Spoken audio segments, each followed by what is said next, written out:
మనం విశ్వనియమాల గురించి మాట్లాడుతూ ఉన్నాం కదా.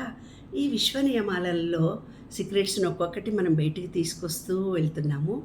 ఆ ఒక్కొక్కటి దాంట్లో ఇప్పుడు ఏం జరుగుతుందమ్మా అంటే, నవగ్రహాలను గురించి మాట్లాడుకుంటున్నాం.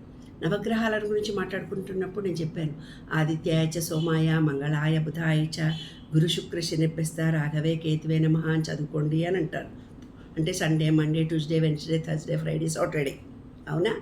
అయితే సండే అనేది మన శరీరంలో ఎక్కడెక్కడ ఉన్నాయి, ఎందుకంటే ఈ పంచభూతాలు బయట ఉన్నాయి, మనలో ఉన్నాయి. బయట నవగ్రహాలు ఉన్నాయంటే అవి కూడా మన శరీరంలో కూడా ఉన్నట్టే లెక్క కదా. అవి ఏ పార్టీలో ఉన్నాయో మనం ఇప్పుడు చూద్దాం. ఆదిత్య అంటే సండే అనేది మన సహస్రార చక్రంలో పాజిటివ్ ఎనర్జీ పాయింట్ ఆదిత్య. సోమ అంటే ఆజ్ఞా చక్రము వైట్, ఇది సోమ.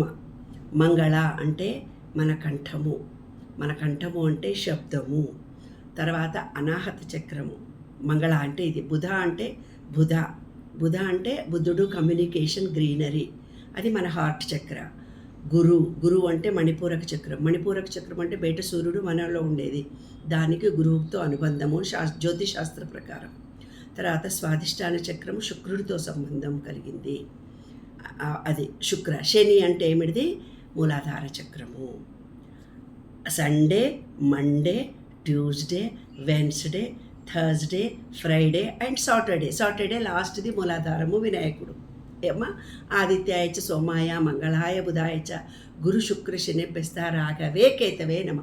రాహువు కేతువు ఎవరు? రాహువు అంటే మన తలకాయ మాత్రమే, కేతువు అంటే మన కాళ్ళు. అంటే ఏంది? రాహువు అంటే మన కంప్యూటర్కు తలకాయ ఒకటే ఉంటుంది, కానీ శరీరంలో ఏ పార్టులు ఉండవు దానికి. ఓన్లీ బ్రెయిన్ ఒకటే ఉంటుంది, అది మనం ఏం ఫీడ్ చేస్తే అదే ఇస్తుంది. అలాగే రాహువు. కేతువు అంటే ఎప్పుడు ప్రయాణాలు చేస్తూనే ఉంటారు. అప్పుడు మనకు కూడా మన గ్రహదశల్లో కేతు వచ్చినప్పుడు తీర్థయాత్రలు చేస్తూనే పోతారు. లేదు, వాడు హైదరాబాద్లో ఉంటాడు, ఓ 100-200 కిలోమీటర్ల అవతల ఉద్యోగం ఉంటుంది, ఎక్కడికి ట్రాన్స్ఫర్ అయినా సరే ఓ 100-200 కిలోమీటర్లు ప్రయాణం చేయాల్సి వస్తుంది. కేతు దశ అంటే భక్తితో కూడుకున్నటువంటి, ప్రేమతో కూడుకున్నటువంటి, మనిషి జ్ఞానం ఉదయించడానికి కేతు దశ వస్తుంది నాన్న. కాబట్టి మన గ్రహదశల్లో మార్పులు కూడా ఈ విశ్వ నియమాలను మన బాడీలోకి అటాచ్మెంట్ కలిగించుకున్నప్పుడు మనం అన్నీ తొలగించుకోవచ్చు అనేది శాస్త్రము. నేను చెప్పినటువంటి అంశాలు అంటే గ్రహదశలు బాగా లేవు, మీరు ఈ జపాలు ఆ జపాలు, అదే మన బాడీలో ఉండే పంచభూతాలను మనం యాక్టివేట్ చేసుకున్నప్పుడు, విశ్వంలో ఉండే పంచభూతాలకు అటాచ్మెంట్ పెంచుకున్నప్పుడు, మనము ఈ విశ్వ నియమాలకు అటాచ్మెంట్ అయిపోయినప్పుడు మనకేమంటే, మనం ఏమనుకుంటే ఆ కోరికలు తీరుతాయి. మన పూర్వజన్మ చేసుకున్న పాపాలను కూడా తొలగించుకొని అతి సులభమైన మార్గము విశ్వ నియమాలు 12 తెలుసుకుంటే. ఇంకొక పాయింట్ ఇవాళ మనం ఏం చెప్పుకుంటున్నాము, పంచభూతాలు బయట ఉన్నాయి, మనలో కూడా ఉన్నాయని చెప్పాను కదమ్మా. ఎనర్జీ పాయింట్స్ కాక పంచభూతాలు, అవి మన ఫింగర్స్లో పంచభూతాలు ఉన్నాయి. రైట్ హ్యాండ్ని ఏమంటారంటే ఇలా నాడి అంటారు, దీన్ని పింగళ నాడి అంటారు. ఇది సూర్యుడు అంటారు, ఇది తండ్రి అంటారు, ఇది తల్లి అంటారు, ఇది శివుడు అంటారు, ఇది పార్వతి అంటారు, ఇది వల్లి అంటారు, ఇది దేవసేన అంటారు.